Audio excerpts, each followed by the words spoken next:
시간이 되었습니다. 다 같이 묵상 기도하심으로 주일 예배 하나님께 드리도록 하겠습니다.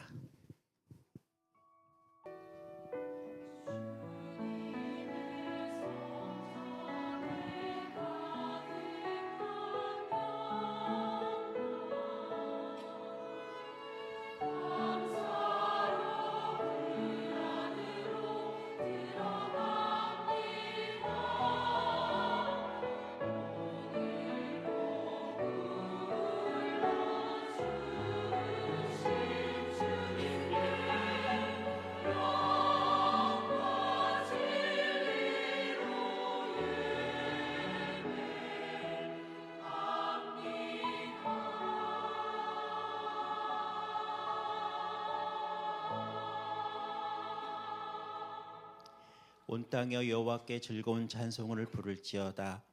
기쁨으로 여호와를 섬기며 노래하면서 그의 앞에 나아갈지어다.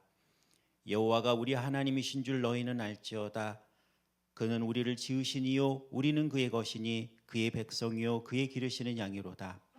감사함으로 그의 문에 들어가며 찬송함으로 그의 궁전에 들어가서 그에게 감사하며 그의 이름을 송축할지어다. 여호와는 선하시니 그의 인자하심이 영원하고 그의 성실하심이 대대에 이르리로다. 아멘. 사랑과 은혜가 많으신 하나님 아버지, 참으로 감사를 드립니다. 주님께서 우리를 불러주셔서 이전에 나와 우리가 예배를 드리며 주님 앞에 감히 나아갑니다. 하나님, 오늘도 우리에게 은혜를 베풀어 주셔서 하나님의 그 크신 영광과 광유와 그 크신 은혜를 경험하며 맛보는 시간 될 수 있도록 이 시간 우리에게 하나님의 은혜의 은혜를 더하여 주시옵소서. 성도들이 모였습니다.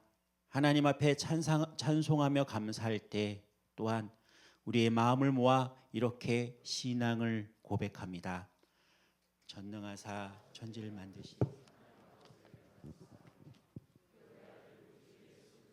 싸우니 이는 성령으로 잉태하사 동정녀 마리아에게 나시고 본디오 빌라도에게 고난을 받으사 십자가에 못 박혀 죽으시고 장사한 지 사흘 만에 죽은 자 가운데서 다시 살아나시며 하늘에 오르사 전능하신 하나님 우편에 앉아 계시다가 저리로서 산자와 죽은 자를 심판하러 오시리라. 성령을 믿사오며 거룩한 공회와 성도가 서로 교통하는 것과 죄를 사하여 주시는 것과 몸이 다시 사는 것과 영원히 사는 것을 믿사옵나이다. 아멘. 할렐루야. 아멘. 오늘도 우리를 이 자리로 불러주시고 우리 예배를 받기 원해하시는 하나님께 우리가 감사함으로 주님 앞에 나아갔으면 합니다. 찬양 전에 같이 말씀을 한 구절 읽고 그렇게 찬양했으면 하는데요. 에베소서 3장 20절의 말씀입니다. 함께 읽어볼까요? 우리 가운데서 역사하신 능력대로 우리가 구하거나 생각하는 모든 것에 더 넘치도록 능히 하시리에게 교회 안에서와 그리스도 예수 안에서 영광이 대대로 영원무궁하기를 원하노라. 아멘. 우리 안에 가장 선하게 일하시는 하나님을 오늘 우리가 노래하며 나아가길 원합니다. 아멘. 우리 같이 주님 앞에 이 찬양 고백하며 주님 앞에 서겠습니다.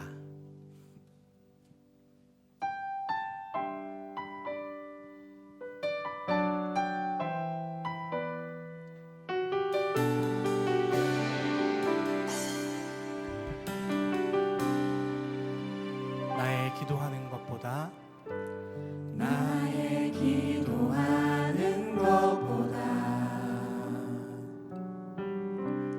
더욱 응답하실 하나님,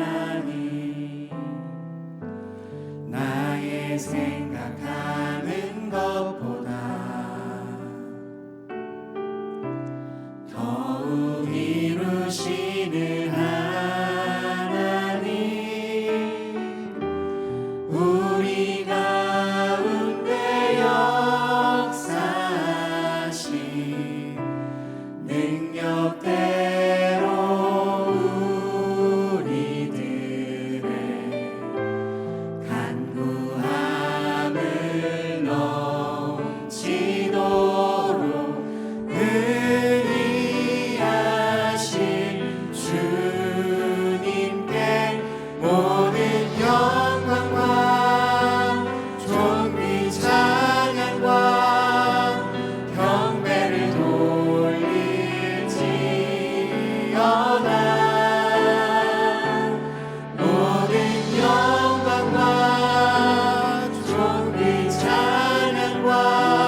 고백합니다. 모든 영광과 존귀 찬양과 영광을 올리지어다. 모든 영광과 아멘 찬양 우리 주님께만 올려드립니다. 우리 한 번 더 고백하겠습니다. 모든 영광과 존귀 찬양과 영광을 올리지어다. 아멘 아멘. 모든 영광과 존귀 찬양과 영광을 올리지어다. 여러분 우리 안에 어떤 두려움도 없음을 고백합니다. 오직 주님 안에 주님 안에 두려움 없네.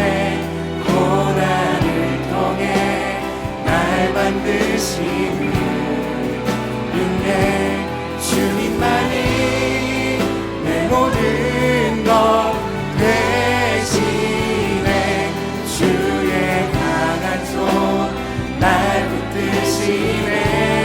오직 주님 안에 오직 주님 안에 소망이 있네.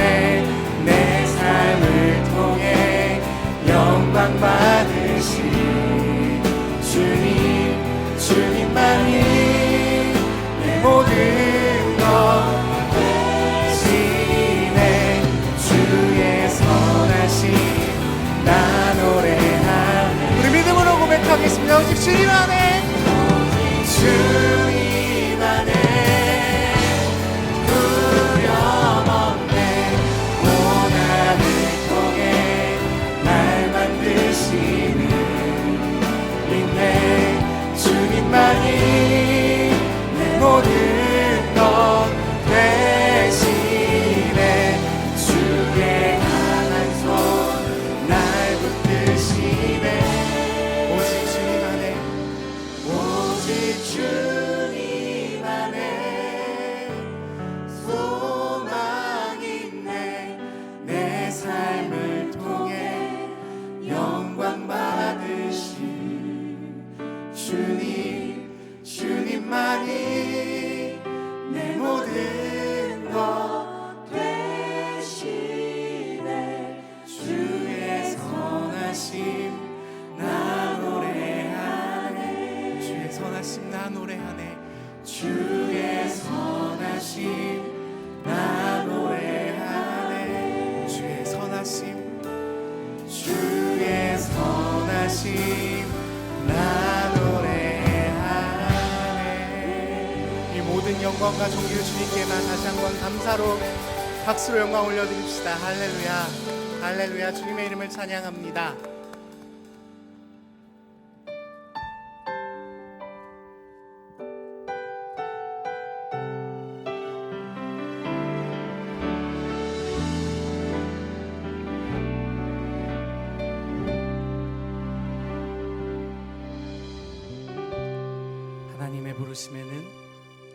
하나님의 부르심에는 후회하심이 없네. 내가 이 자리에 선 것도 주의 부르심이라. 하나님의 부르심에는 결코 실수가 없네.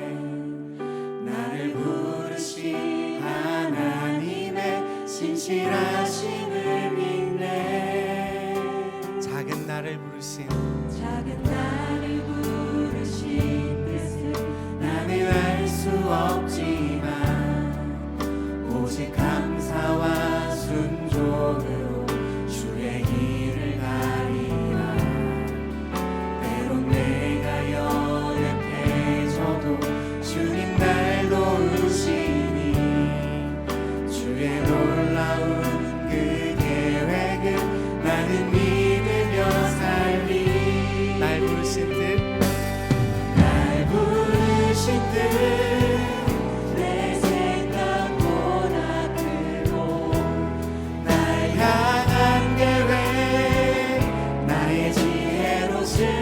못하나 가장 좋은 길로 가장 완전한 길로 오늘도 날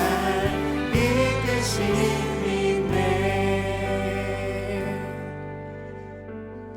이 찬양을 조금 바꿔서 우리 옆 사람에게 같이 좀 축복하고 격려하고 이렇게 좀 나아갔으면 합니다. 하나님께서 참 멋지신 분이신 건 나의 삶 속에서만 신실하시는 것이 아니라 우리 모두의 삶, 너와 나의 삶 속에 신실하신데 그것을 다 모으고 모아서 가장 선하게 일하시는 하나님이신 줄 믿습니다. 각자의 부르심을 격려하고 명절이 또 쉽지 않으신 분들도 계실 텐데 위로하고 그렇게 좀 같이 우리 한 몸으로 한 공동체로 그렇게 주님 앞에 서로 축복하며 좀 나아갔으면 좋겠습니다. 우리 그 마음으로 이렇게 가사를 좀 바꿔서 같이 서로 나누도록 하겠습니다. 널 부르신 듯 널 부르신 듯 내 생각보다 크고 널 향한 계획 앞뒤 양옆을 보시면 됩니다. 앞을 보실 필요 없으십니다. 좋은 길로 가장 완전한 길로 오늘도 우리 한 번 더 할게요. 팔을 뻗어서 축복하겠습니다. 널 부르신 듯 내 생각보다 크고 널 향한 계획 너의 지혜로 승량 못하나 가장 좋은 길로 가장 완전한 길로 오늘도 널 이끄시네. 네, 우리 목소리 높이 한 번 더 하나님의 부르심에는 후회하심이 없네. 내가 이 자리에 선 것도 주의 부르심이 여러분 믿으시죠? 아멘. 하나님의 부르심에는 결코 실수가 없네. 나를 부르신 하나님의 신실하심을 믿네. 작은 나를 부르신 뜻을 나는 알 수 없지만 오직 감사와 감사와 순종으로 주의 길을 가리라. 아멘. 때론 내가 연약해져도 주의 날 도우시니 주의 놀라운 그 계획을 나는 믿으며 살리. 아멘. 날 부르신 듯 내 생각보다 크고 날 향한 계획 나의 지혜로 승량 못하나 가장 좋은 길로 가장 완전한 길로 오늘도 날 이끄시네. 날 부르신 내 생각보다 크고 내 생각보다 날 향한 계획 나의 지혜로 승량 못하나 그렇습니다. 나의 지혜로 승량 못 가장 좋은 길로 가장 완전한 길로 가장 완전 오늘도 날 이끄시네. 네, 아멘. 하나님 우리 하나님을 믿습니다. 다시 한 번 더 고백합시다. 날 부르신 듯 내 생각보다 크고 날 향한 계획 나의 지혜로 승량 못하나 가장 좋은 길로 가장 완전한 길로 오늘도 날 이끄심을 믿네. 오늘도 날 이끄심. 이 시간 같이 기도하며 나갑시다. 하나님 오늘 우리를 부르셨습니다. 그의 계획 그의 지혜를 우리가 측량 못한다고 우리가 고백하고 있습니다. 그러나 우리가 구할 것은, 또한 마땅히 구할 것은 이 땅의 어려움과 우리의 부족함을 하나님께 아뢰고 기도해야 합니다. 이제 같이 중보하며 나아갑시다. 전쟁과 기근으로 세상이 많이 힘들어지고 있습니다. 핍박받는 곳이 있습니다.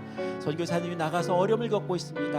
온 열방과 온 민족을 향해서 기도하실 때 특별히 북한 땅을 위해서 오늘 이 시간 같이 기도하며 나갔으면 합니다. 하나님, 그곳에 하루빨리 하나님을 예배할 수 있는 자유를 허락하여 주시고 모든 사람들이 하나님께 온전히 예배드릴 수 있는 그러한 땅이 될 수 있도록 이 시간 북한 땅을 위해서 같이 크게 주님 한번 부르시며 기도하며 나가도록 하겠습니다. 주여, 아버지 하나님의 은혜를 구하며 나갑니다. 하나님의 은혜를 구하며 나갑니다. 이 나라의 민족을 주님께서 사랑하시고 인도해 주셔서 일종의 복음의 나라가 되게 하셨고 하나님 앞에 자유로운 나라가 되게 하셨습니다. 그러나 아직 분단의 아픔을 겪고 있는 나라입니다. 아버지, 이 땅과 이 민족 가운데 하나님이 이 아픔을 주신 것을 우리가 기도하며 통회하고 자복해야 될 줄 압니다. 이 민족이 주님 앞에 온전히 세워지길 소망합니다. 아버지, 북한 땅에 있는 우리 동포들을 주님께서 기억하여 주시고 그곳에 신앙의 자유를 허락하여 주시며 자유의 문들이 일어날 수 있도록 주님 도와주시옵소서. 그곳에서 정말 예배를 드리고 싶어하는 자들이 온전히 예배드리는 귀한 역사들이 있게 도와주시고 주님만 바라보며 주님을 의지하는 자들이 다시금 주님 앞에 자유의 손을 들 수 있도록 주님 도와주시옵소서. 하나님의 은혜를 구합니다. 하나님의 영광을 구합니다. 그것은 예수님의 사랑이 아버지 하나님 교회들이 세워진 역사들이 있게 해주시고 오직 주님만 바라보는 귀한 은혜의 시간이 될 수 있도록 주님 도와주시옵소서. 그 땅 가운데 주님이 함께 하시는 줄 믿습니다. 도우심을 구하오니 하나님의 은혜를 더해 주시고 주님만 바라볼 수 있는 귀한 시간이 될 수 있도록 주님 함께 하시고 인도해 주시옵소서. 도우심을 구합니다. 함께 해주시옵소서.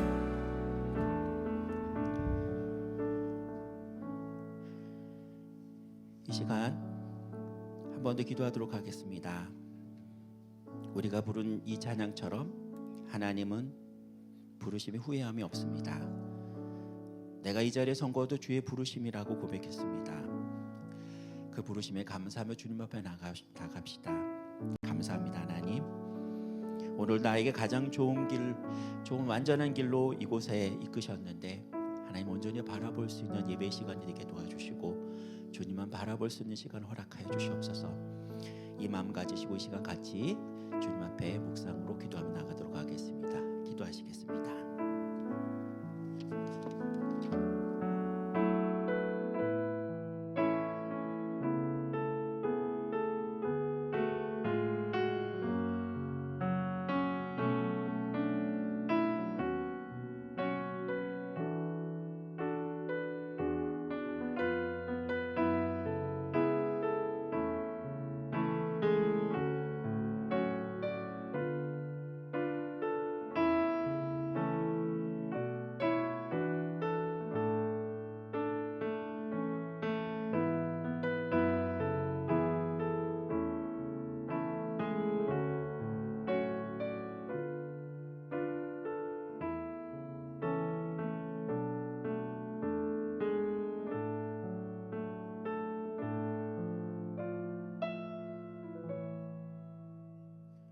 온전지 만물을 창조하시고 주관하시는 하나님 아버지, 주님의 한량없는 은혜와 사랑을 높여 찬양드립니다.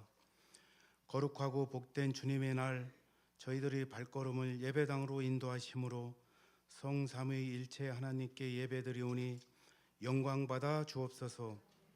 이 시간 저희 각 사람의 마음을 성령님께서 주장하여 주셔서 영과 진리로 하나님 아버지께 예배케 하여 주옵소서.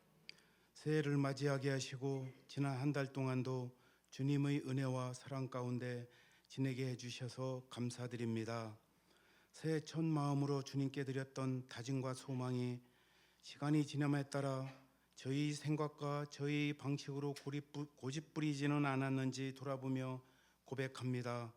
주님, 저희 생각과 아집으로 하려 했던 말들과 행동을 용서하여 주옵소서. 주님, 교회를 사랑하시는 하나님 아버지, 우리 연약함이 주 안에서 온전해지는 은혜를 잊길 원합니다. 병으로 고통받고 있는 이들에게 치유의 은혜를 내려 주옵소서. 경제적으로 어려운 가운데 있는 이들에게는 풍족한 은혜를, 가정의 상처로 아픔이 있는 이들에게는 위로와 회복의 은혜를 내려 주옵소서. 우리 안에 있는 삶의 응어리들이 주 안에서 깨끗이 풀어지고 메마른 땅을 종일 걸어도 피곤치 않는 영원히 소생하는 은혜가 있게 하여 주옵소서. 고된 삶의 여정 속에서도 영원히 메마르지 않게 하시며 저희가 혹 쓰러지거나 넘어져도 삶의 자리에서 만나 주셔서 저희로 하여금 다시 일어나게 하옵소서. 연약한 우리를 사랑하시는 하나님 아버지, 이번 주간은 민족의 명절 설입니다. 설 연휴에 온 가족이 함께 모여 복된 시간을 갖게 하여 주옵소서. 하나님을 믿지 않는 가족들에게는 그리스도의 선한 영향력을 드러내게 하시고 주님과 동행하는 삶이 얼마나 기쁘고 복된 일인지 삶으로 보여줄 수 있게 하여 주옵소서. 고향을 찾은 우리 주내인교회 성도들이 가족들과 함께 지낼 때 혈육의 정과 가족의 소중함을 깨닫게 하시고 사랑이 넘쳐나는 시간들 되게 하옵소서. 온 가족이 정겨운 마음으로 정을 나누며 하나님의 살아계심을 다시 한번 체험하는 귀한 시간 되게 하옵소서. 필리핀으로 단기 선교를 떠난 준행교회 청년들을 기억하시사 그들의 안전을 지켜주시고 은혜를 허락하셔서 섬김과 봉사를 통하여 인생의 하나님 편으로 완전히 방향이 바뀌는 귀한 청년들 되게 하옵소서. 선교팀을 이끌고 간 담임 목사님과 부목사님들에게 건강과 능력을 더하여 주시고 지치지 않게 하옵소서. 선교지인 그곳 황무지 땅에 그리스도의 씨앗이 잘 뿌려져서 큰 나무로 자라 삶에 지친 자들이 쉬어갈 수 있는 그늘과 풍성한 열매로 결실을 맺는 복된 역사가 있게 하옵소서. 이 시간 말씀을 전하시는 서창극 목사님에게 권능과 능력을 주시어 피곤치 않게 하시고 성령 충만으로 사명을 잘 감당할 수 있도록 은혜를 베풀어 주옵소서. 찬양을 기쁘게 받아주시고 예배를 위하여 헌신하고 섬기는 귀한 우리 봉사자들을 친히 살피시고 은혜를 내려 주옵소서. 우리를 죄악에서 구원하여 주신 예수님의 이름으로 기도드립니다. 아멘.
전부터 날 누르는 내 안에 깊은 절망, 아무 희망도 어떤 기대도 내겐 없는데 사람들의 외면과 날 거절하는 눈빛, 아픈 상처로 짙은 어둠으로 깊이 빠져만 가는데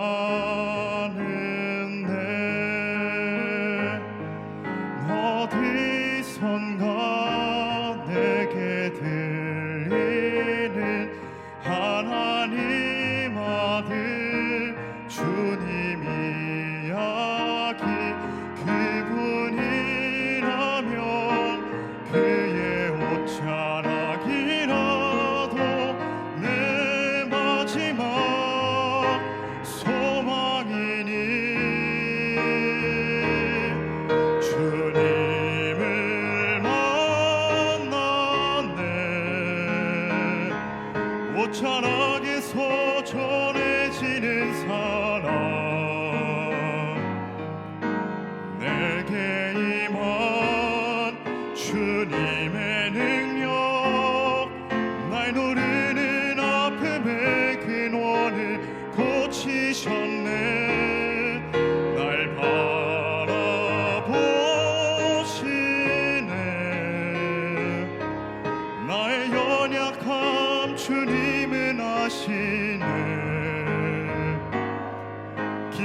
절망에서 날 자유케 하신 사랑 나 찬양해.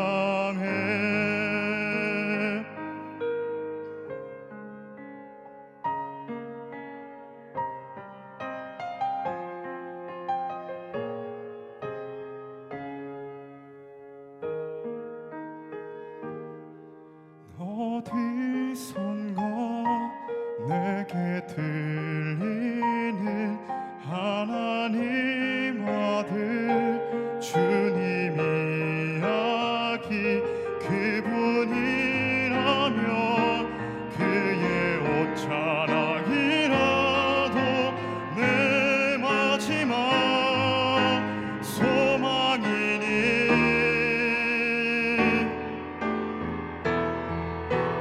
주님을 만났네. 옷자락에서 전해지는 사랑 내게 임한 주님의 능력 날 누르는 아픔의 근원을 고치셨네. 날 바라보시네. 나의 연약함 주님은 아시네. 깊은 절망에서 날 자유케 하신 사랑 나 찬양해. 깊은 절망에서 날 자유케 하신 사랑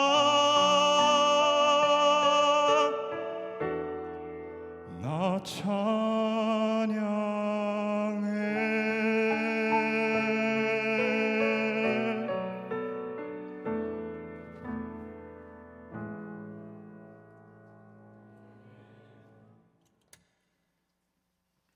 기도하시겠습니다. 사랑과 은혜가 많으신 하나님 참으로 감사합니다. 오늘도 주님 전에 나와 우리가 이렇게 예배를 드리며 하나님께 영광 돌리며 찬송합니다.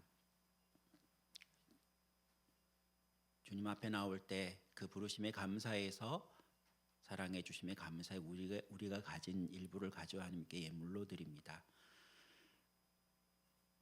여러 가지 제목으로 여러 가지 기도의 제목으로 드리는 이 예물들 주님께서 기뻐 받아주시고 하늘나라 위에 기이 쓰여 주시게 도와주시옵소서.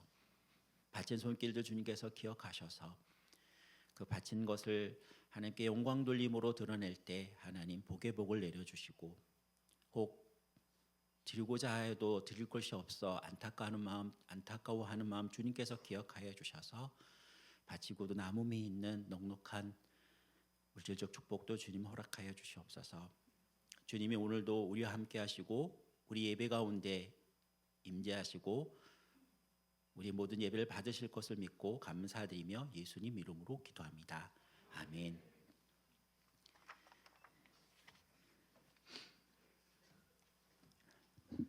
함께 보실 하나님의 말씀은 마태복음 22장 34절에서 40절 그리고 요한복음 13장 34절 35절 말씀입니다. 제가 한 절 읽고 여러분들이 한 절 읽고 교독하도록 하겠습니다. 마태복음 22장 34절에서 40절까지 교독하도록 하겠습니다. 예수께서 사두개인들로 대답할 수 없게 하셨다 함을 바리새인들이 듣고 모였는데 선생님 율법 중에서 어느 계명이 크니이까?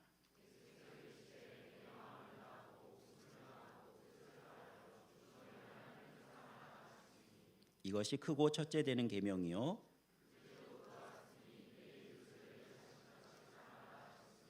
이 두 계명이 온 율법과 선지자의 강령이니라. 하나 더 보도록 하겠습니다. 요한복음 13장 34절 35절 말씀입니다. 외우시는 분도 있는 줄 압니다. 같이 한 목소리로 같이 읽도록 하겠습니다. 요한복음 13장 34절 35절 말씀 같이 읽도록 하겠습니다. 시작. 새 계명을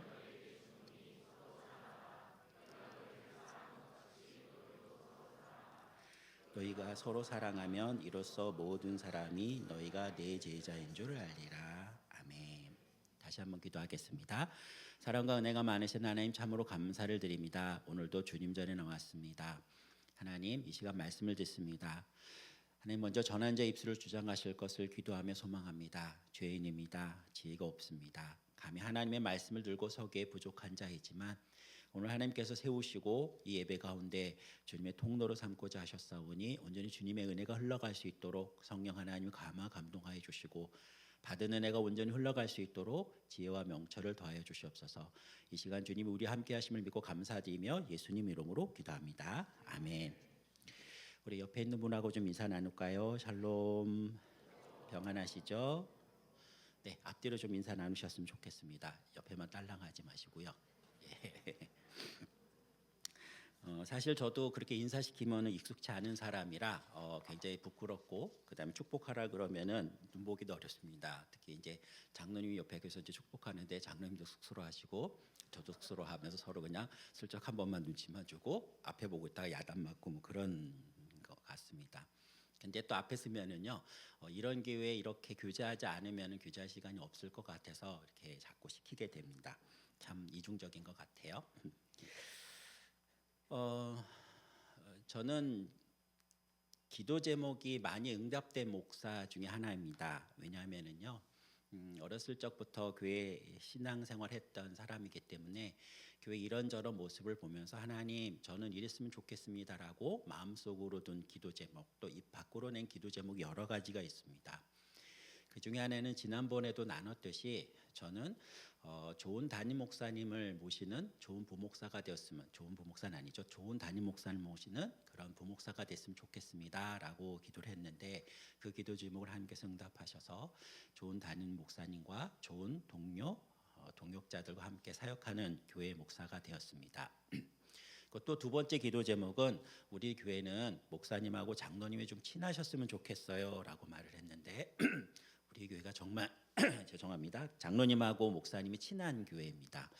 너무 친해서 그렇게까지 친하면 교회가 돌아가겠느냐라는 비판을 받을 정도로 너무 친하게 지내십니다. 그래서 참 좋은 교회다라고 생각을 합니다. 이건 이제 교회를 바라는 소망이었고요. 제 개인적인 소망이 하나 있었습니다. 그건 바로 뭐냐면은 아무리 제 자신을 돌이켜 봤을 때 저는 설교를 매주 할 자신이 좀 없었어요. 그리고 매주 설교를 하는 게 힘들지만 그렇다고 설교를 아예 안 해버리면 또 비참할 것 같더라고요. 그래서 기도한 제목이 뭐냐면 한 2달에서 석 달에 한 번 정도 설교할 수 있는 목사가 됐으면 좋겠습니다라고 기도를 했는데 처음에는 그 기도 제목 응답이 안 돼서 매 그냥 많이 설교를 하게 됐는데 요 사이 제가 세 보니까요 한 달에 한 번 정도 설교하는 목사가 됐더라고요. 참 은혜로운 목사입니다. 왜 이게 은혜인지는 동역자들, 동종 업종에 있는 분들만 아는 내용입니다. 매일 설교한다는 게 은혜의 자리에 서서 선포하는 기쁨도 있지만 그만큼 부담감도 있고 그리고 준비할 시간이 부족한 것에 대해서 두려움이 있기 때문입니다. 그래서 좀 넉넉한 시간을 가지고 설교할 수 있으면 좋겠습니다라고 했는데 사실 그게 별로 좋은 기도가 아니라는 걸 요새 좀 느낍니다. 2달 동안 설교를 준비하잖아요. 그럼 사람이 좀 피가 말라요. 매일 하면은 시간 핑계를 대서 그냥 막 해버리면 되는데 한 달 또 2달 이렇게 미리 또 저희가 목사님과 스케줄 정하다 보면 한 2달 정도 전에 설교 스케줄이 나온단 말이에요. 아무리 늦어도 2주 전에는 나온단 말이에요. 그럼 그 기간 동안 계속 그 말씀을 묵상하고 뭘 해야 될지 고민하게 된다는 거죠.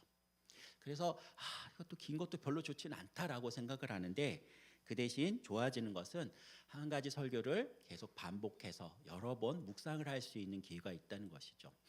특별히 여러분 주내임교회 성도들은 여러분 모르는 축복이 하나 있는데 그게 바로 뭐냐면은 저희 부교육자들이 마커스에 가서 설교를 하고 온다는 것입니다. 그렇게 되면은요 설교자가 여러 설교를 그러니까 여러 대상을 두고 설교를 하다 보면은 좀 실력이 늘게 돼 있어요. 그렇습니다. 오늘 본문도 사실은 지난달에 마커스에서 설교를 했습니다. 보통은 이게 이렇게 돼요. 예전에 목사님 출타하시게 되면은 제가 주일 설교 그다음에 수요일 목요일 다 해야 됐거든요. 혼자 있었을 때 그러면은 주일날 설교한 걸 가지고 목요일날 죄송합니다 돌려막기를 좀 했습니다. 왜냐면 주일날은 많이 알려지지 않으니까 목요일날 하면 돼서 주일날 한 번 하고 목요일날 했는데 이번에 어떻게 좀 순서가 뒤바뀌어져서 목요일날 설교를 하고 주일날 설교를 하게 됐어요. 그게 여러분 굉장히 여러분들에게 큰 축복일지 저주일지 모르겠지만은 설교를 더 깊이 묵상할 수 있는 시간이 됐습니다. 마커스 목요 예배에서 설교했던 내용은 조금 구심점, 좀 하나님께로 오는 과정들이 있다면 이번에는 원심점, 그러니까 원심력을 가지고 바깥을 어떻게 볼 것인가 이 양면을 가지고 설교를 할 수 있는 기회를 얻게 된 것이죠. 그래서 내용이 비슷하지만 포인트가 좀 다른 설교가 되는 겁니다. 저는 이렇게 설교를 하기 전에 이런 이야기를 많이 나눕니다. 왜 나누냐면은 이제 설교에 관해서 직접적이고 이제 바로 전하는 메시지도 있지만은 이 설교는 이렇습니다라고 뒤에 숨겨져 있는 숨어 있는 이야기, 이걸 좀 메타성이라 그러거든요. 그걸 좀 이야기하는 걸 좋아해요. 그래서 설교에 관한 이야기도 많이 하고 뒤에 이런 내용도 있습니다라고 얘기를 많이 하게 됩니다. 오늘 설교는요. 제가 보기에 제 인생에 있어서 그리고 제 설교자에 있어서 가장 중요한 주제를 다루는 설교일 듯 싶습니다. 그만큼 어렵고 그만큼 중요하고 그만큼 압축하는데 시간이 참 많이 걸린 설교 중에 하나입니다. 근데 참 감사하게도 제가 보통 설교가 잘 되는 패턴이 있는데 그 패턴대로 마무리가 되는 걸 보면서 잘 정리가 됐구나라고 생각을 합니다. 근데 문제는 저 개인적인 생각이라는 거죠.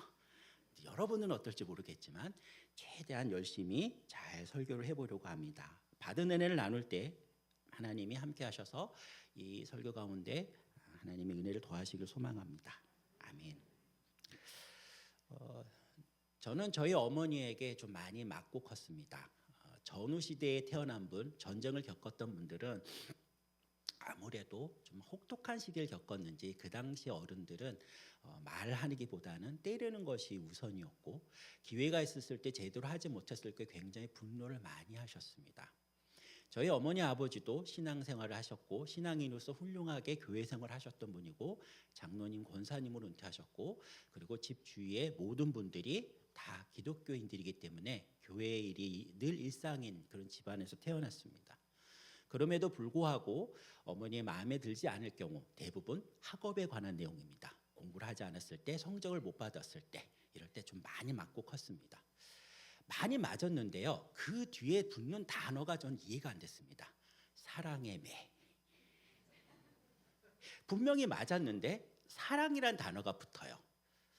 저는 이해가 되질 않았어요. 사랑한다면 왜 때릴까? 왜 이렇게 심하게 맞아야 될까? 그리고 그분의 사랑이라고 표현하기에 너무 분노하는 모습들을 보면서 왜 이런 식의 삶을 살아가야 될까라는 좀 고민을 좀 많이 한 적이 있습니다.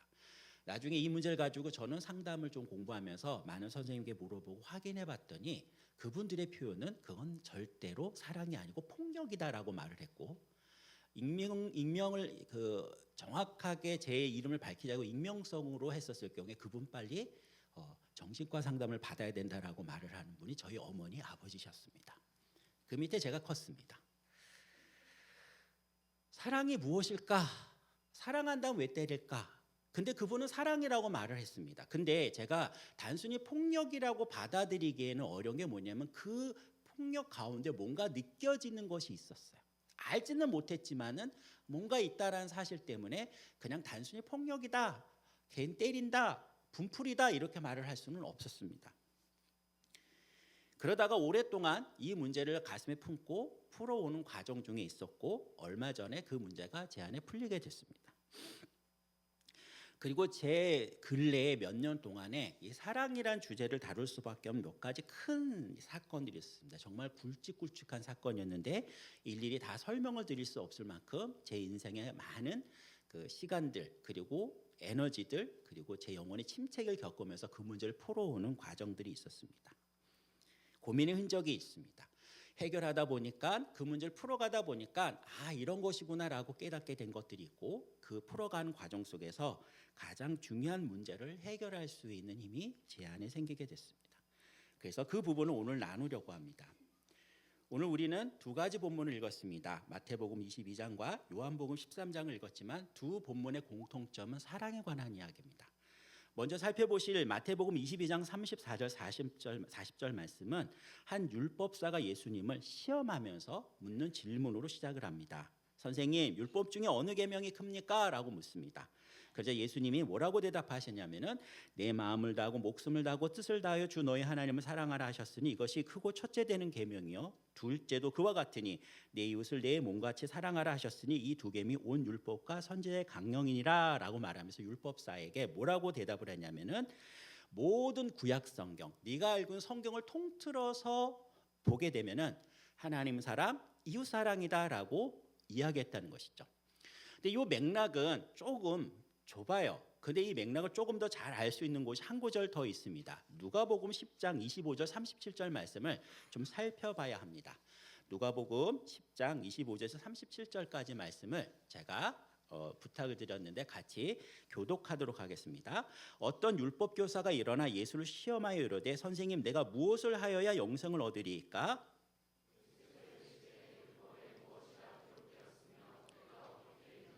대답하여 이르되 내 마음을 다하여 목숨을 다하며 힘을 다하며 뜻을 다하여 주 너희 하나님을 사랑하고 또한 내 이웃을 내 자신같이 사랑하라 하였나이다.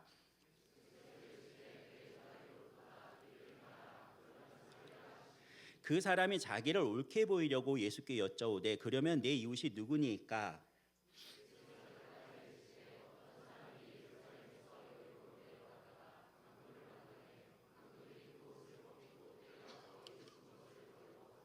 마침 한 제사장이 그 길로 내려가다가 그를 보고 피하여 지나가고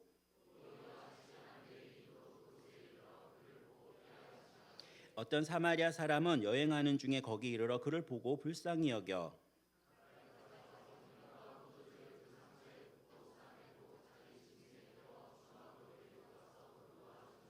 그 이튿날 그가 주인에게 데나리온 둘을 내어주며 이르되 이 사람을 돌보아 주라. 비용이 더 들면 내가 돌아올 때에 갚으리라 하였으니 같이 읽겠습니다. 이르되 자비를 베푼 자니이다. 예수께 이르시되 가서 너도 이와 같이 하라 하시니라. 아멘. 앞부분의 마태복음은 예수님께서 대답을 해주셨고 뒷부분의 누가복음은 율법사 한 율법 교사가 대답을 합니다. 그러나 대답은 동일합니다. 내 마음을 다하고 목숨을 다하고 힘을 다하여 또 뜻을 다하여 주 너희 하나님을 사랑하고 또한 내 이웃을 내 몸같이 사랑하라라고 말을 하는 것이 구약을 완성시키는 가장 큰 율법이며 계명이었습니다. 근데 이 계명이 요한복음에서는 조금 바뀌어서 나오게 됩니다. 요한복음 13장 34절 35절 말씀입니다. 같이 한번 읽어보도록 할까요? 새 계명을 너희에게 주노니 서로 사랑하라. 내가 너희를 사랑한 것 같이 너희도 서로 사랑하라. 너희가 서로 사랑하면 이로써 모든 사람이 너희가 내 제자인 줄 알리라. 아멘. 근데 이 부분도 조금 더 확인을 해야 될 부분이 있습니다. 그게 어디서 나타나는 요한일서 4장 7절에서 12절까지 말씀을 보고 확인할 수 있습니다. 서로 사랑하는 것이 무엇인지 네 제자인지 무엇인 것인지를 요한복음을 저자한 요한 사도께서 요한 서신을 통해서 설명을 하고 있습니다. 요한일서 4장 7절에서 12절 말씀을 교독하도록 하겠습니다. 사랑하는 자들아 우리가 서로 사랑하자. 사랑은 하나님께 속한 것이니 사랑하는 자마다 하나님부터 나서 하나님을 알고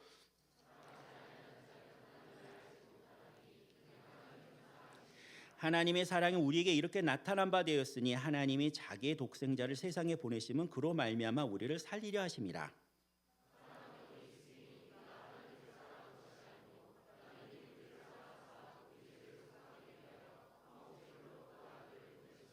사랑하는 자들아 하나님이 이같이 우리를 사랑하셨은즉 우리도 서로 사랑하는 것이 마땅하도다.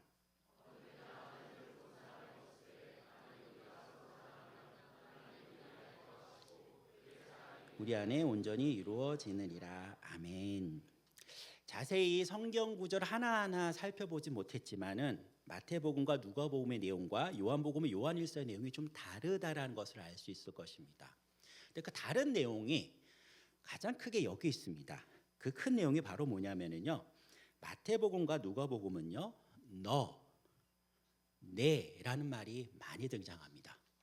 무슨 뜻이냐면은 내 마음을 다하고 이것을 다시 한번 봐도 내 목숨을 다하고 내 뜻을 다하여 주 너의 하나님을 사랑하고 또한 내 이웃을 내 자신같이 사랑해서 너라는 말이 반복되어집니다.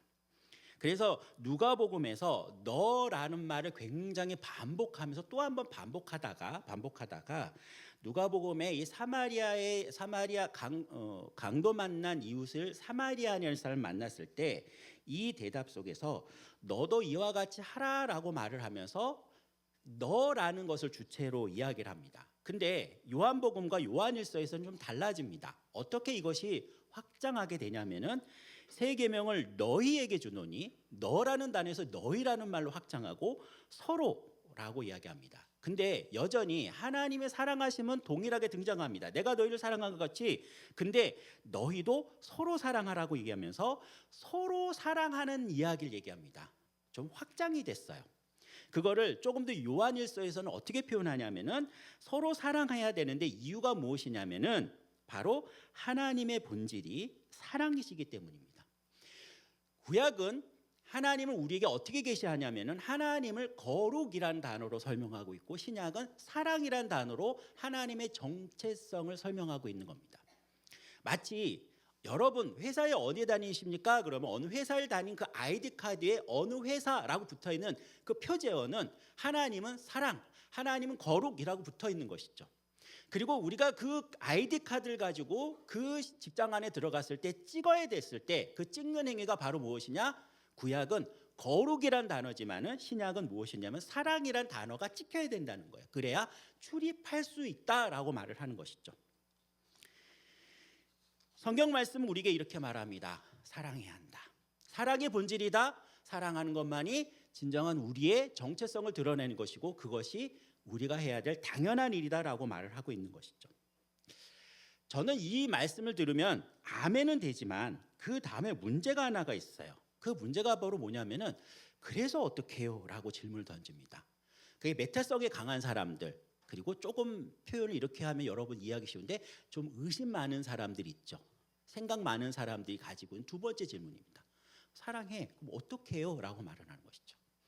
그 사랑이라는 단어를 설명할 때 이렇게 하면 돼 라고 말하는 것이 저에게는 정답처럼 느껴지지 않는다는 거예요. 그러니까 고민하고 부딪혀보고 다시 답을 찾는데 싸움을 굉장히 오래 합니다. 옆에서 보면 답답해요. 아니, 사랑하면 되지 뭘 사랑을 고민을 해? 예, 그분들에게 하나의 책을 소개하도록 하겠습니다. 월터 트로빗이라는 분이 쓴 책에 이런 내용이 나옵니다. 그 책의 제목은 이렇습니다. 사랑은 배워야 할 감정입니다. 제가 처음에 사랑이라는 단어를 사랑이라는 그 말을 신학적인 용어를 외에 저희가 배우는 뭐 헤세드니 아가페니 이런 용어 외에 처음으로 충격받았다는 건 바로 뭐냐면 배워야 할 감정이라는 것입니다.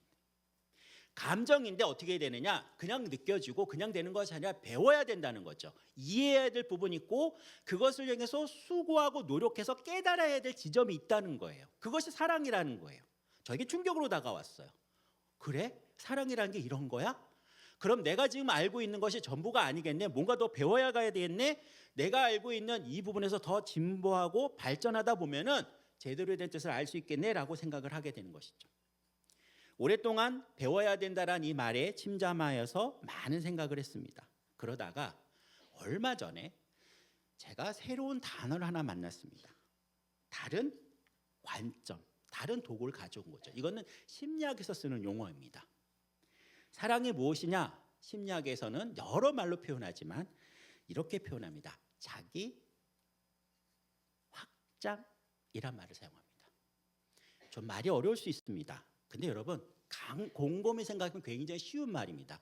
사랑이 뭐냐 그러면은 나를 벗어나서 더 커지는 과정이라고 설명하는 거죠. 여러분 교회를 사랑하십니까?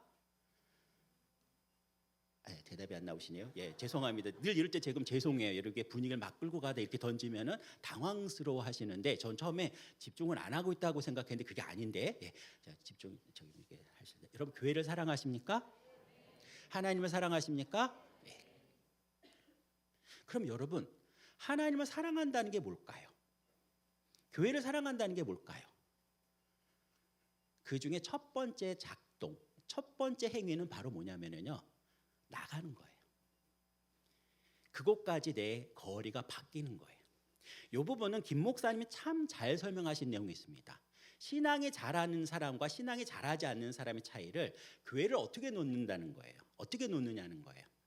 여러분, 교회에 가는 겁니까? 교회에 오는 겁니까?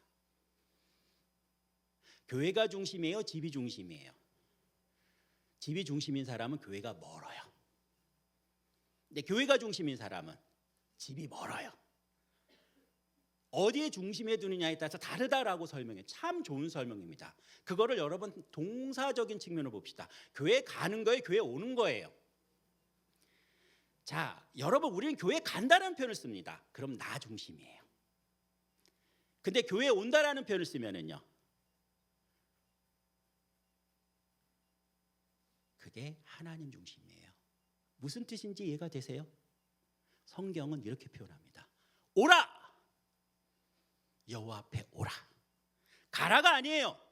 세상을 향한 가라라는 표현을 쓰지만은 성경은 하나님 앞에 오라라는 표현을 씁니다. 그곳이 중심이고 그곳으로 나가야 되는 거예요. 그래서 첫 번째 사랑의 행동은 어디에 가냐면 가는 곳에, 함께하는 곳에 있습니다. 함께하고 같이 가는 싸움을 하는 그 하는 행동이 사랑의 가장 기본적인 내용인 거예요. 어디에 있든지 가지 그것이 중심이 돼서 다시 돌아가는 것, 그것이 사랑에 관한 내용이에요. 확장이 되는 것이죠. 자, 큰 것을 이야기했는데 작은 것을 한번 봅시다. 여러분, 죄송합니다. 이게 대기업 기관에 싸움을 붙이려는 건 아니고요. 아이폰 15인가요? 네. 갤럭시 24. 뭘 가지고 싶으십니까? 뭘 가지고 싶으세요? 자기가 사랑하는 걸 갖고 싶어 해요. 갤럭시 24 아무리 좋다, 싸다 그래도 소용없습니다. 내가 갖고 싶은 걸 갖고 하는 거예요. 마지못해 선택을 하는 거지 나의 사랑은 여기 있는 거예요. 제가 이해 못하는, 죄송합니다, 많은 애견인, 애묘인 여러분, 집사, 아들, 딸 이해를 못합니다. 저는 개를 사랑하지도 않고 고양이를 사랑하지도 않습니다. 그래서 집사란 표현, 아들이야, 딸이야, 이모야, 형이야 이런 말 자체를 이해 못합니다. 왜 그게 가능할까요? 사랑하면은요, 나도 모르게 내가 확장하고 그것을 가지고 옵니다. 저희 그 집사람은 딸 5의 막내입니다. 근데 그 5분의 그 저희 이제 동서 형님들이 다 대단히 재밌는 분들이 많으세요. 근데 그 중에 3번째 형님이 지금은 은퇴를 하셨지만은 이제 그 익산이란 지역에서 자동차 세일즈를 하셨어요. 이분이 처음에 산 차가 프라이드였습니다. 이 프라이드를요 얼마나 애지중지하셨냐면요, 보통 자동차에서 이제 차장까지 영업부 차장까지 올라가면 얼마나 좋은 차를 많이 사라고 했겠어요. 그거를 10몇 년을 타신 거예요. 그러면서 제발 바꿔라 하는 동안에 안 바꿨는데 이유가 뭐냐면 너무 이 차에 애정이 있어가지고 못 바꾸겠다고 그러고 마지막에 한 말이 제가 기억이 나요. 저희 집사람을 통해서 들었습니다. 외국에 보면은 자동차를 무덤을 만들어 준다 그러는데 자기도 그 마음이 뭔지 알겠대요. 자동차의 무덤을 만들어 주는 거, 개의 무덤을 만들어 주는 거, 이런 거를 이해하겠다는 거. 유산 물려주는 걸. 왜요? 사랑하기 때문에. 사랑하면은 내가 확장되어지는 거. 뭐냐면 그가 나예요. 그가 나예요. 그것이 내가 되고 그분이 내가 되는 거, 그것이 사랑이고 확장이라는 거죠. 이게 바로 신약에서 말하는 사랑이란 용어의 정의입니다. 전 굉장히 이 부분에서 고민이 많이 됐고 좋은 표현이다라고 생각을 했습니다. 근데 만약에 자기 확장이라는 말만 가지고 사랑을 설명하면 치명적인 문제가 발생한 걸 깨닫게 됐어요. 왜 그럴까요? 제가 경험한 한 사건입니다. 어떤 분이 교회 문제를 일으키고 교회를 떠나면서 이런 말씀을 하셨어요.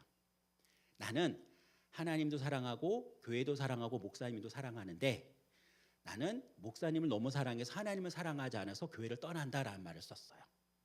그 말이 저에게 굉장히 많은 고민을 하게 된 표현입니다. 하나님도 사랑하고 교회도 사랑하는데 목사님을 너무 사랑해서 목사님은 하나님보다 더 사랑해서 문제가 됐대요. 뭐지? 맞는 말인 것 같은데 끈적끈적 접히는 거 있잖아요. 이거 있잖아요. 기분 나쁜 거. 그런 거 없으세요, 여러분? 음식 딱 먹는 순간에 김치찌개를 딱 한 숟갈 떴는데 비계를 씹는 순간 기분 나빠요. 그때 분명히 배탈 나요. 그런 느낌 없으세요? 아, 저만 그런가요? 봐도 뱉어야지. 예, 그 뱉을 수 있는 분들도 대단한 분들이에요. 저같이 못 먹은 사람들은요 그런 생각을 못해. 뭔가 이상한에 넘기고 나서 뱃속에 들어가서 이상한에 그때 느끼지 입에서 못 느껴요. 그런 씹히는 말이었어요. 하나님 사랑하고 교회 사랑하고 목사님 사랑하는 게 같은 말일까요? 다른 말일까요? 네, 이거 전혀 다른 말이에요. 맞습니다. 근데 전혀 다른 말인데 제가 끈적끈적 씹히는 게 그러면 이분이 하나님도 사랑하고 교회도 사랑하고 목사님도 사랑했을까라고 뒤집어 봤더니 아니에요. 뭐가 아니었냐면요, 이분의 표현은 다 사랑한다는데 그 중간에 마지막 한 가지 말을 빼먹었어요. 그 말이 뭔지 아세요? 나를 사랑한다는 말을 슬쩍 감췄어요. 나는 교회를 사랑하고 나는 하나님을 사랑하고 나는 목사님을 사랑합니다 라고 표현하는 거예요. 한 가지 말을 빼먹었어요. 무슨 뜻인지 아시겠어요? 이 뜻을 이해하신다면 여러분 오늘 설교에 아주 중요한 포인트를 알게 되신 거예요. 나의 중심, 나를 중심으로 확장을 하잖아요. 그럼 그것은 사랑일 수도 있지만 내 말대로 되지 않았을 경우에, 내 뜻대로 되지 않았을 때 그 사람을 저주하는 공격의 무기가 됩니다. 내가 이만큼 사랑했는데 나를 사랑 안 해? 말이 돼?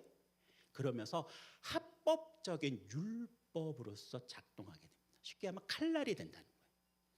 사랑의 본질이 그게 아닌데 그것을 자기 의로 여기고 자기 뜻대로 그걸 함부로 공격하는 데 사용한다는 거죠. 정당화시키는데, 자기 뜻을 정당화하는 데 사용한다는 거예요.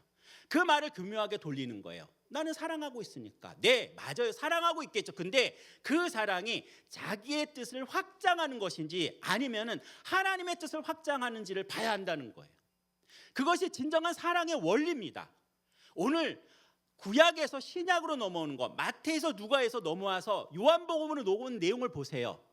내 마음을 다하고 내 뜻을 다하고 내 목숨을 다하고 너의 모든 것을 다해 하나님을 사랑하고 내 이웃도 내 몸같이 사랑하는 것, 네가 구약 동안 살아왔던 아주 훌륭한 계명이야. 근데 신약의 계명은 뭐라고요? 서로 사랑해야 돼. 서로 사랑해야 돼. 우리라는 표현이 있다는 거예요. 나라는 게 아니라 너희, 우리 공동체라는 것이 있고 그 공동체와 함께하는 싸움을 해야 된다는 거예요. 사랑의 본질이 어디 있을까요? 그 사랑은요 확장되고 한계를 무너뜨리는 싸움을 하게 돼 있어요. 많은 사람이 들어오게 하고 있고 우리가 결단코 넘어갈 수 없는, 오늘 누가복음에 비유하면은 사마리아인조차도 사랑을 베풀면 이웃이 될 수 있는 그런 어마어마한 내용을 담고 있는 힘이에요. 하나님 우리를 사랑하셨습니다. 여러분 그것을 동의하십니까? 어떻게 하시나요? 성경은 이렇게 표현합니다. 너희가 너희를 먼저 사랑하기 전에 너희보다 먼저 사랑하는 분이 있어. 그것이 하나님이야. 요한 사도의 말입니다. 너희가 너희 스스로 사랑할 수 없기 때문에 너희를 먼저 사랑하는 분이 있었고, 그리고 너희가 사랑한다고 말하지만 제대로 된 사랑을 못하기 때문에 그 사랑을 위해서 희생하고 대가를 주셔서 예수 그리스도가 이 땅에 왔어. 그걸 알아야 너희들 사랑을 제대로 알아. 왜? 그것이 하나님의 사랑이고 하나님의 사랑의 표현이기 때문이야. 하나님을 사랑하고 교회를 사랑하고 목사님을 사랑하고 여러분 성도를 사랑할 수 있어야 합니다. 나를 사랑하는 것 중요합니다. 그 나를 사랑하는 것조차도 하나님이 나를 사랑하셨기 때문에 나도 사랑해야 되고 그 사랑을 다른 사람에게 나눠줘야 합니다. 근데 나 혼자 나를 사랑하고 나서 그것을 정당화하기 위해서 하나님의 사랑과 교회 사랑과 목사님의 사랑 그리고 성도의 사랑을 끌고 오면 안 됩니다. 마커스 예배에 나눴던 내용이 하나 있습니다. 사실 두 가지를 다 나눠야 되는데 화딱지가 나서 반만 나눴습니다. 그 내용은 이겁니다. 한 청년이 교회 와서 이렇게 표현하고 교회를 나갔습니다.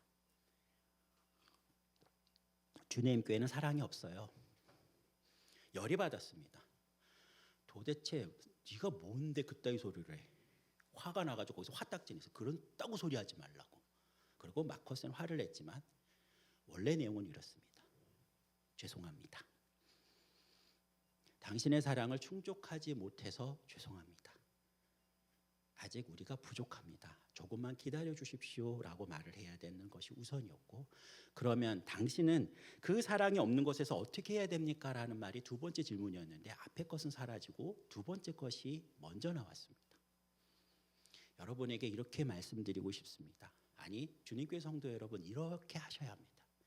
누가 우리에게 사랑이 없다라고 말할 경우에 우리는 먼저 우리 스스로를 돌이켜보면서 부족한 것에 대해서 기도하고 자복하고 회개를 해야 합니다. 왜냐하면 하나님이 우리를 사랑하셨고 우리가 서로 사랑하길 원하시기 때문입니다. 그렇게 사랑함에도 불구하고 그 사랑에 도달하지 않는 사람이 있다면 죄송합니다라고 표현해야지, 먼저 화를 내고 너는 뭐야? 이렇게 말을 하면 안 되는 거죠. 이렇게 표현하면 참 멋있거든요. 사랑이 없으면 지가 먼저 사랑해야지, 왜 우리 보고 사랑하자고 그래? 이렇게 표현하는 게 멋있는 거죠. 이것이 우리에게는 뭔가 의처럼 느껴지지만 아니요. 본질은 하나님의 사랑을 먼저 깨달은 자가 그 관계를 이으려고 노력해야 되고 그 관계를 끌고 가려고 해야 된다는 거예요.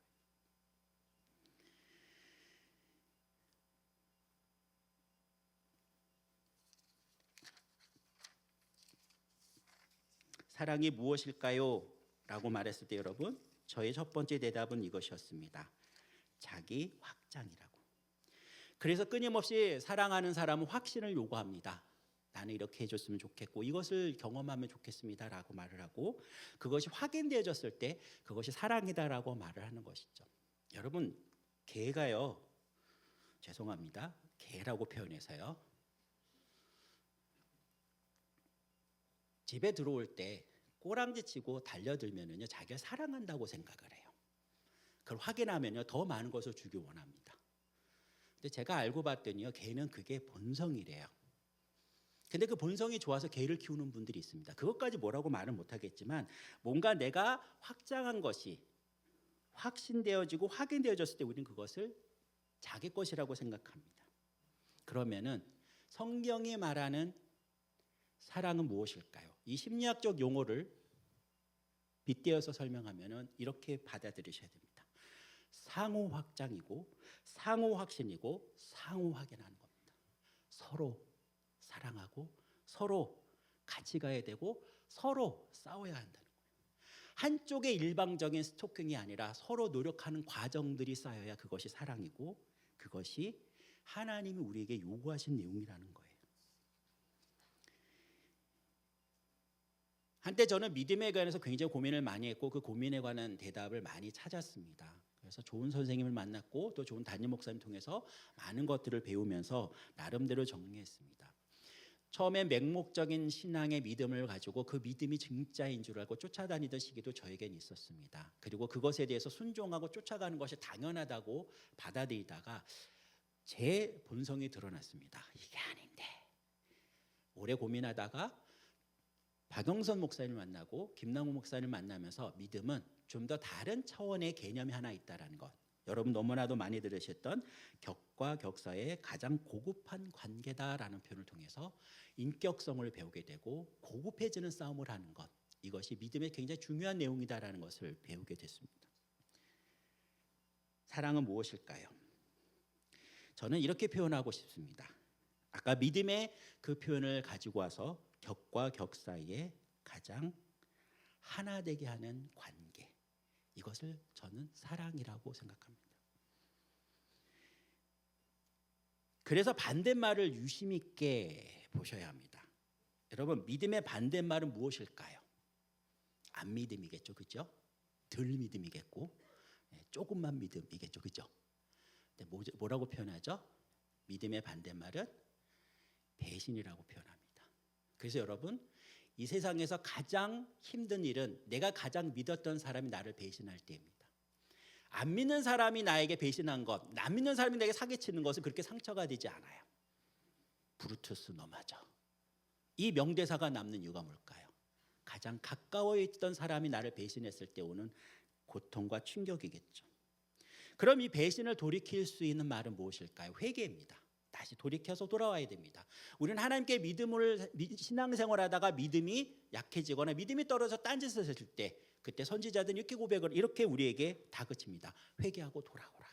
오라라고 말을 하는 겁니다. 그래서 믿음은 배신했을 때 회개라는 과정을 통해야 합니다. 이 회개라는 과정은 여러분이 잘 알다시피 목사님들 설명했듯이 눈물 한 방 흘리지 않고 방향을 돌이키는 겁니다. 하나님께로 돌이키는 것이 회개의 가장 중요한 내용입니다. 그렇다면 사랑은 반대말이 무엇일까요? 여러분 이런 표현 들으셨을 겁니다. 사랑의 반대말은 미움이 아닙니다. 들어보셨나요?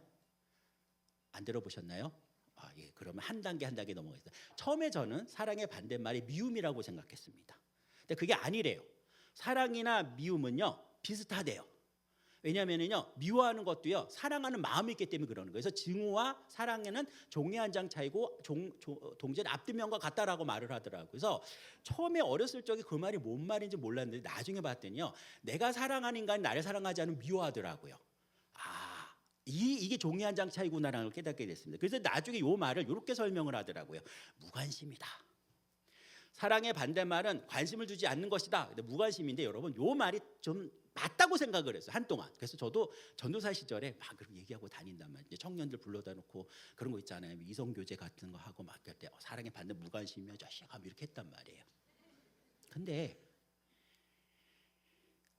무관심도 틀렸어요.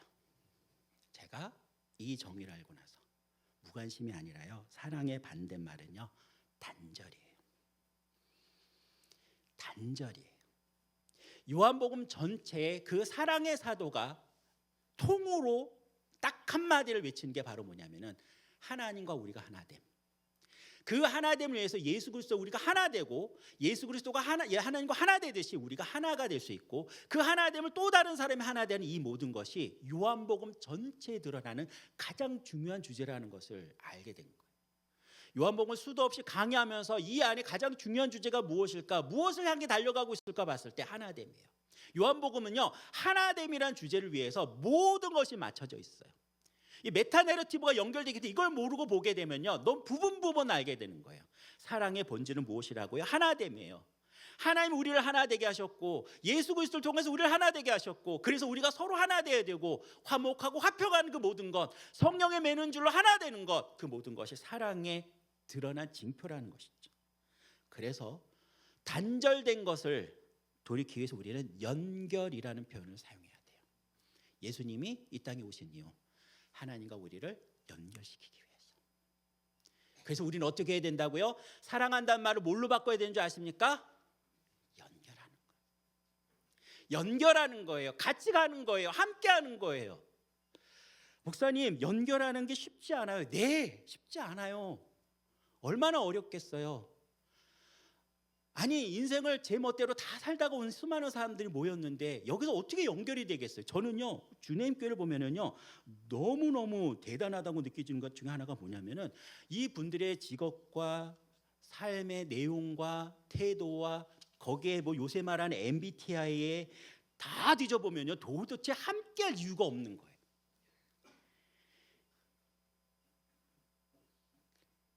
저희 교회 옛날 시절을 좀 하나 나눌게요. 지금 이제 저희 주님 교회가 그래도 어느 정도 교회가 커서 이제 그런 부분들에 대해서 조금 묻힐 수도 있는 상황이었는데 우리 오늘 기도하셨던 은혜롭게 기도하신 김윤석 장로님이 저희 벙커 시절에 옥수동 벙커시 지하 3층에 곰팡이 펄펄 내는데 거기서 앉으셔서 옆에서 이제 장로님들하고 이제 목사님 앉아가지고 이제 차 마시고 있는데 거기서 집사님들이 이렇게 저렇게 모여 있는 걸 보시면서 장로님 이런 말씀하셨어요. 김윤석 장로님이 목사님 참 신기해요. 사회에 나가면 절대 저 사람들 한 무리가 될 수가 없어요. 저 직업과 저런 삶의 그 층을 보게 되면요 절대 할 수 없는데 우리 교회는 이게 되네요. 참 신기해요라고 말씀하신 내용을 제가 기억을 해요. 저도 그거로서 참 신기하다고 느껴요. 진짜 그러고 보니까 신기하다. 저 사람들이 어떻게 모였을까? 분명히 모여야 될 이유가 있잖아요. 나름대로 그 사람들이 모여서 뭔가 추구해야 될 목적이 있는데 신앙 빼고는 아무것도 없는 거예요. 다른 말로 얘기해 볼게요. 신앙으로 하나 되더라고요. 믿음으로 하나 되더라고요. 그들 안에 예수 그리스도를 사랑하는 마음, 하나님을 사랑하는 마음, 그리고 교회를 사랑하는 마음으로 하나 되었기 때문에 엎치락 뒤치락 하면서 가는 거예요. 그래서 초기에 있잖아요. 우리 지금 이제 우리 김현석 장로님이나 주용 집사님이 남선교회 회장하셨을 때 맨날 전교 수련의 주제가 뭔지 아세요? 하나, 같이 막 맨날 그러는 거야. 지겨워. 그 다음 주에도 하나, 그 다음에도 하나, 그 다음 같이. 그러고 나서 하나 되고 같이 되려고 같이 뒹굴게 하고 정말 초등학교 때 중학교 때 했던 그런 거 있잖아요. 인간관계 원리 이런 거 시키고 있는데요. 야 진짜 짜증이 나는 거예요. 아직까지도 그래야 돼? 근데요 돌이켜보니까 그래야 됐어요. 그래야 되고요. 앞으로도 계속 그렇게 해가야 돼. 왜요? 연결시키고 같이 가는 싸움을 하지 않으면은 교회는 무너지고 쓰러질 수밖에 없기 때문이고 우리의 신앙이 자라지 않는다는 거예요. 왜요? 하나님은 사랑이신데 우리 안에 사랑의 징표가 안 나타나는데 어떻게 자라겠어요? 어떻게 성숙하겠어요? 어떻게 하나님을 닮아갈 수 있고 예수님을 닮아갈 수 있겠어요? 서로 사랑하셔야죠. 서로 사랑하셔야지 돼요. 자, 이럴 때 우흥사 목사님의 쪼를 하나 가지고 오겠습니다. 옆에 있는 분을 향해서 사랑합니다 고백합시다. 사랑합니다. 빨리 그 앞뒤로 고백하세요. 자, 적어도 3사람 이상 사랑합니다 고백하십시오. 그래야 물 먹을 시간을 좀 얻거든요.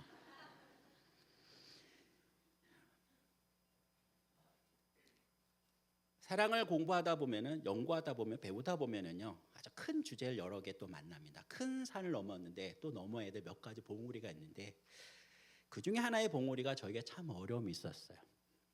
이걸 사랑이라고 할 수 있을까라는 거. 다시 저희 어머니의 이야기로 돌아가겠습니다. 아버지 어머니 중에 왜 어머니냐? 아버지는 한 50%를 때려 아버지의 한 2~3배를 어머니가 때렸기 때문에 어머니가 더 기억에 남아요. 아버지는 한 번에 세게 때리시고 어머니 계속 때렸어요. 혹시 여러분 연탄부직갱이라는 말 아세요? 저에게 있어서 그거는 제 배 맞는 도구였습니다. 네. 느낌을 아시는 분, 우리 젊은이들은 몰라요. 쇠로 된 연탄직길 연탄부직갱이라 그걸로 맞았어요. 손에 잡히면 맞았어요. 뭐 집에 있는 빗자루들은 다 우리 요새 교육학자들이 말하는 좀 매를 예쁘게 놔두고 이런 거 없습니다. 잡히면 맞았어요. 그분들의 성정이 그러셨으니까. 어머니가 계속 그렇게 때리면서 사랑해 매다 너 잘 되는 거라 하고 얘기한다라고 한다. 어느 순간에 그게 너무 싫었고 그로 인하여서 저희 집에서 많은 분란이 있었고 아픔이 있었습니다. 저도 그 피해를 좀 받은 사람 중에 하나예요. 여러 가지 아픔도 있지만 그걸 드러내지 못했고 제가 힘든 상황을 부모님께 고백하지 못해서 더 침체기를 겪을 수밖에 없는 상황이었어요. 왜냐하면은 그분들에게 제 더 큰 어려움을 말씀드리고 해결을 했어야 되는데 너무 많이 맞다 보니까 저의 가장 큰 어려움을 말씀을 못 드리는 거예요. 그 피해가 너무너무 컸습니다. 저는 그 문제 때문에 지금도 고민하고 있고 앞으로 풀어가야 될 가장 큰 숙제이기도 합니다. 어느 날 제가 사랑이라고 깨달은 건 바로 이거였습니다.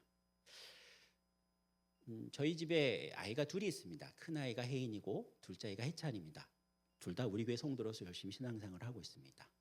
혜인이는 예배 강의하면서 많은 이야기를 하면서 우리 혜인이가 아빠의 사랑을 분명히 받을 것에 대한 확증을 하겠다라고 생각을 하는데 우리 아들은 일찍 좀 집을 떠나게 된 사정이 있었고 여러 가지 이유로 집을 좀 떠나게 됐습니다. 그래서 얘가 그래서 20대 남자아이들이 전형적인 모습을 가지고 있습니다.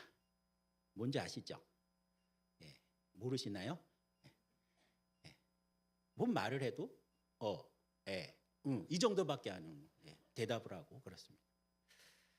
네, 어저께가 저희 아이, 그저께가 저희 아이의 생일이에요. 그러면은 지금 필리핀에 가 있으니까 필리핀에서 분명히 생일 잔치를 해줄 거예요. 막 난리 나겠죠. 저희 생일 파티를 못 해줬습니다. 그 전에 고기를 먹으러 가서 잘 대접받고 이야기했지만은 그래도 걔가 그걸 대단히 여기지 않아요. 가면 거기 있는 애들 막 해주면 걔는 분명히 웃고 행복할 거예요. 근데 제가 그걸 모습을 보면서 네가 아빠의 사랑을 알 수 있을까라고 생각을 하면서 어떻게 하면 얘가 알아들을 수 있을까 여러 가지를 계산을 해봤는데 제일 정확한 계산이 하나 나오더라고요. 네가 필리핀에 가서 케이크를 받고 축하받은 비용이 30만 원이라면 난 너한테 3억을 썼어 라고 말을 할 수 있어요.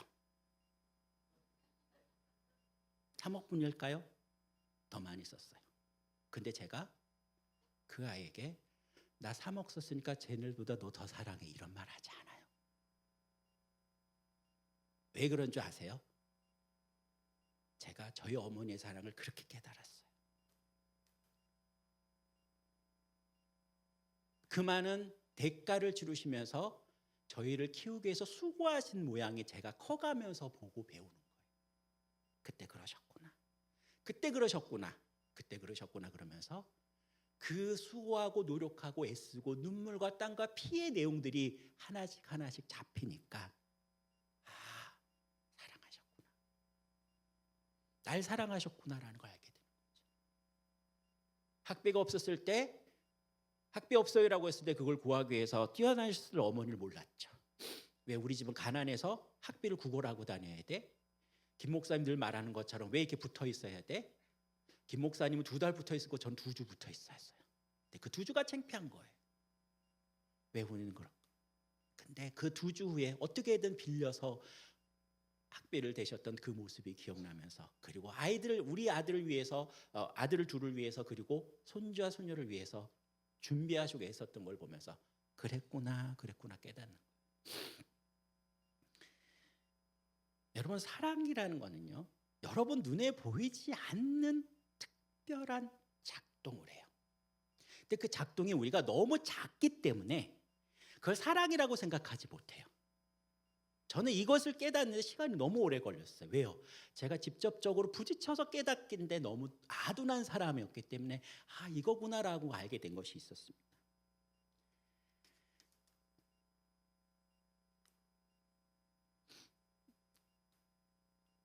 중학교부터 고등학교로 올라가는 시절에 있었던 일입니다.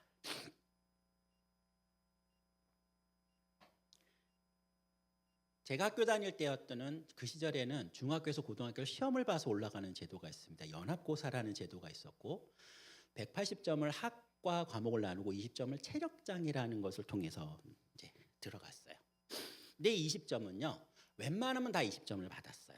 왜 20점을 받았냐? 그것이 높지 않고 일반 평균치를 따른 거기 때문에 조금만 노력하면 됐는데 여러분 저를 보시면은 제가 그렇게 운동을 못한다고 생각 못 하시겠지만 저는 처음 체력 검정을 했을 때 16점이 나왔어요. 16점이 빵점이고 20점이 만점이에요. 그걸 여러 개를 하는 거예요. 16점을 받았어요. 그러니까 4점 싸움을 하는 거예요. 근데 그 4점 굉장히 중요하기 때문에 노력했다면 무슨 뜻이냐? 아침에 그 방과전 체력운전, 방과 후 체력훈련을 받았어요. 그러니까 뭐 별의별 짓을 다 하는 거예요. 그럼 이제 아침부터 뛰고 뭐 오래 달리기 하고 철봉 하시고 막 이러면서 준비를 시킨단 말이에요. 20점을 받아야 학교를 보내고 선생님도 그래야 자기 고과가 올라가니까. 열심히 노력을 했어요. 그리고 나서 체력장 당연히 됐습니다. 근데 학교마다 보기 때문에 제 친구들이 놀러 와요. 저도 우리 친구도 놀러 가고. 그럼 거기서 체력장 하면 거기서 막 기분 내라 그러고 이제 뭐 거기서 떡볶이도 사 먹고 그런단 말이에요. 근데 제가 이제 오전이 다 끝나고 나면 몇 가지 뭐 윗몸 일으키기 다 하고 나면은 오후에 오래 달리기를 해요. 점심을 먹고. 근데 이 오래 달리기가 3분 53초인가 3분 50 몇 초가 만점이에요. 1000m 달리는데. 남자가 그랬어요. 근데 제가 그거를 3분 53초 안에 들어오면은 만점을 받을 수가 20점을 받을 수가 있게 되고 그걸 못하게 되면 안 되는 거예요. 이렇게 긴장을 한 거예요. 저는요. 그래도 거기까지 올라온 게 대단하잖아요. 그래서 막 그러고서 이제 제 친구한테 이때 내가 이렇게 된다 했더니 기도해줘라 막 응원해줘라 그랬는데 진짜 막 뛰기 시작을 했는데 이제 아시잖아요. 체력 딸린 사람은 밥 먹고 나면 더 떨어지는 거. 막 앞에 사람 막 지나가고 있는데 전 뒤처지고 있는 거예요. 근데 제 옆에 저랑 굉장히 친했던 신앙생활하는 한 친구가 이제 지금 제 모교의 안수집사가 된 신양섭이라는 이 안수집사가 저를 보면서 옆에서 소리 지르는 거예요. 야 이 새끼야 빨리 뛰어 막 소리 지르는 거예요. 뭐 들리는데 너 뛰어봐라 이 자식아. 이게 안 되는 거죠. 한 3바퀴쯤 뛰고 5바퀴를 돌아야 200m짜리 트랙을 5바퀴를 돌아야 1000m잖아요. 3바퀴쯤 되니까 점점 뒤처지고 애가 헥헥거리고 있는 게 보이니까 갑자기 애가 경기장에 난입을 했어요. 제 손을 잡고 막 뛰기 시작하는 거예요. 옆에 선생님들이 너 나가! 막 소리 지르는데 야 이 새끼야! 그러고 막 계속 끌고 가는 거예요. 막 계속 끌고 가는 거예요. 그리고 나서 거에 나와서 한 20m, 30m 내고 제 손을 놓고 들어갔어요. 그러면 막 선생님들 지랄지랄 하는데 제가 안 되는 걸 아니까 놔둔 거예요. 그리고 딱 들어갔는데 3분 53초에 대해서 3분 57초에 들어간 거예요. 와! 그러고 나서 난 19점이구나. 그리고 나중에 계산해 봤더니 이미 4분 20초만 뛰어도 들어갈 수 있었는데 잘못 계산한 거예요. 그래서 20점 받았어요. 근데 제가 이 사건을 잊지 못해요. 여러분, 법을 어겼어요. 규칙을 어겼어요. 해설하는 데는 안 돼요. 근데 저는요, 제 안에 저를 사랑하는 한 친구가 머릿속에 남아요. 법도 사라졌고, 그리고 그 친구가 저에게 했던 욕도 사라지고, 야 이 새끼야 뭐 이거 다 없어요. 그냥 제 손을 잡고 뛰어간 그 한 장면만 제 마음에 남아있어요. 지금 좋은 신앙생활 잘하고 있어서 안수 집사로 있는 제 친구가 전 너무 자랑스럽고 그 친구가 너무 고마워요. 제가 이 설교를 했는데 마커스에서 봤나 봐요. 전화가 왔어요. 한 것도 없는데 왜 그런 걸 했냐 그랬더니 너는 모르지만 나는 마음속에 많이 남아 그러고 했어요. 사랑이 뭘까요? 라고 할 때 저는 이 이야기를 해드리면서 말씀 한 구절을 더 읽어보려고 합니다. 베드로전서 4장 8절 말씀인데 여러분 화면을 보시고 이 부분을 읽어주세요. 쉬운 성경으로 읽도록 하겠습니다. 쉬운 성경입니다. 같이 한번 읽어볼까요? 무엇보다도 서로를 깊이 사랑하십시오. 사랑은 다른 사람의 허물과 죄를 덮어줍니다.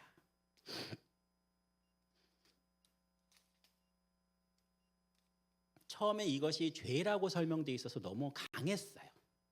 근데 이게 예전에 개혁판에는 어떻게 되냐면 허다한 허물을 덮는다라고 옛날 성경에서 그것을 찾아봤더니 맥락상으로 죄는 맞는데 이 죄라는 말을 여러 개를 썼더니 이렇게 되는 거예요.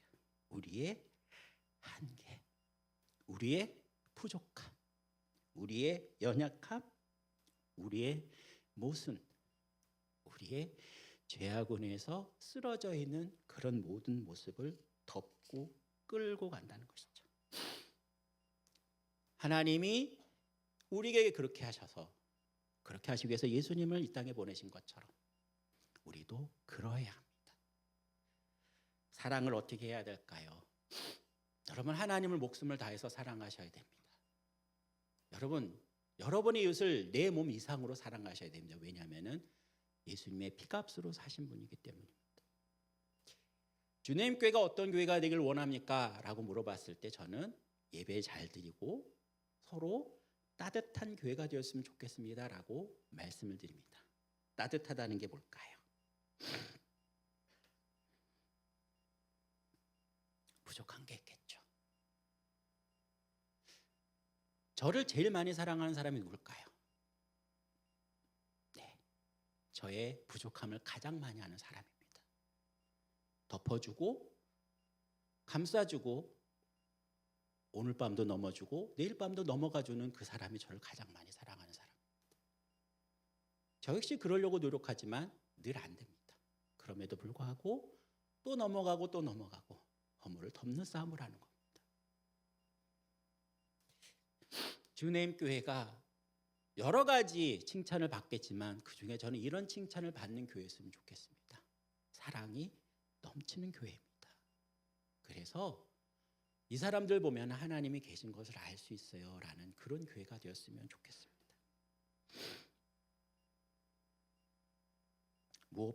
무엇보다도 열심으로 서로 사랑하십시오. 하나 되게 하시고 같이 가게 하시고 그리고 그 허물에 넘어지지 마시고 그 부족함에 쓰러지지 마시고 같이 함께 가셨으면 좋겠습니다. 그런 귀한 은혜가 오늘 모인 성도님들 함께 예배드리는 모든 분들이 되시기를 간절히 소망합니다. 아멘. 이 시간 같이 기도하도록 하겠습니다.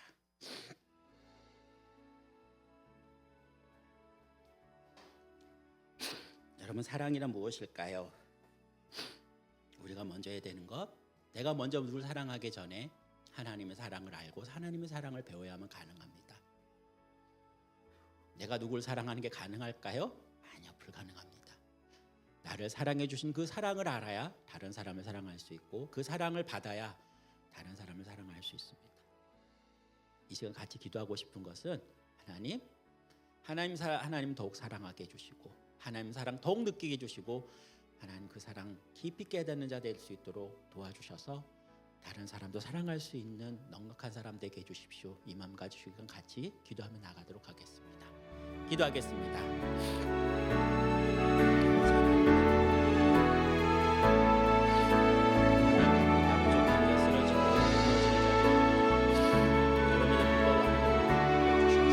하나님의 사랑을 알려주시고 하나님 은혜를 깨닫게 하시고 하나님을 바라보게 하셨습니다.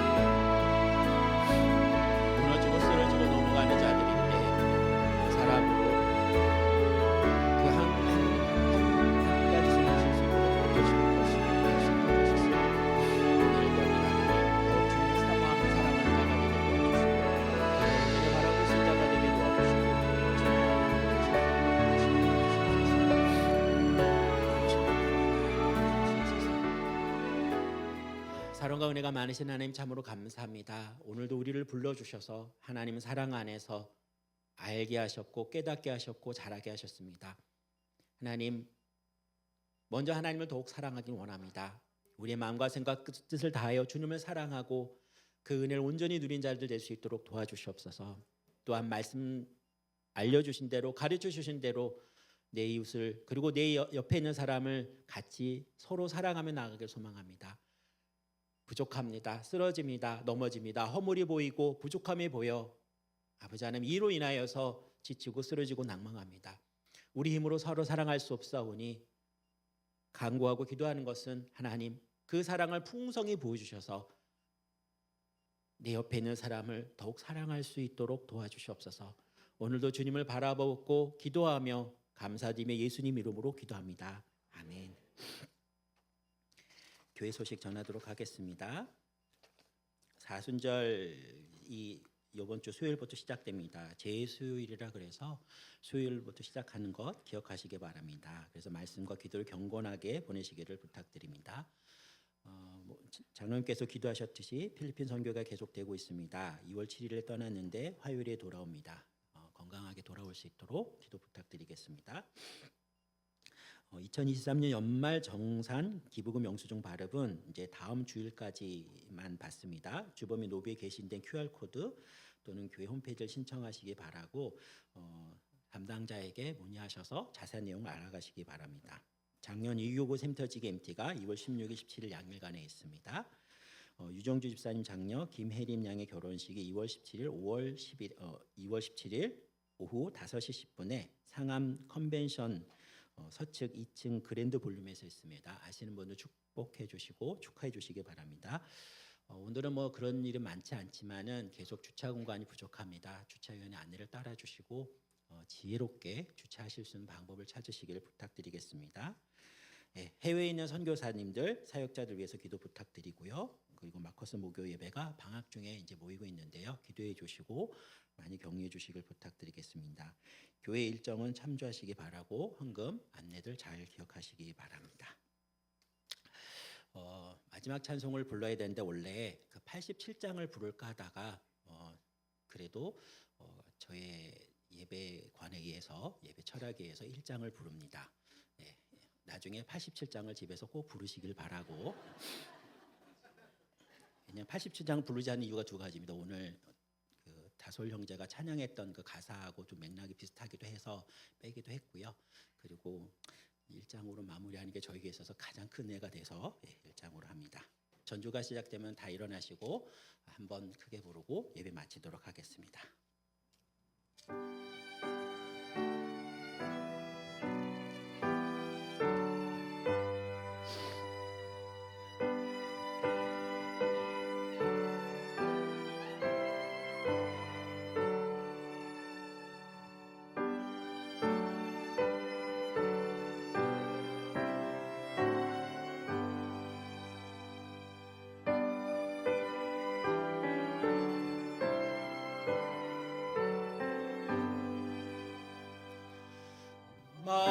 만복의 근원 하나님 온 백성 찬송 드리고 저 천사여 찬송하세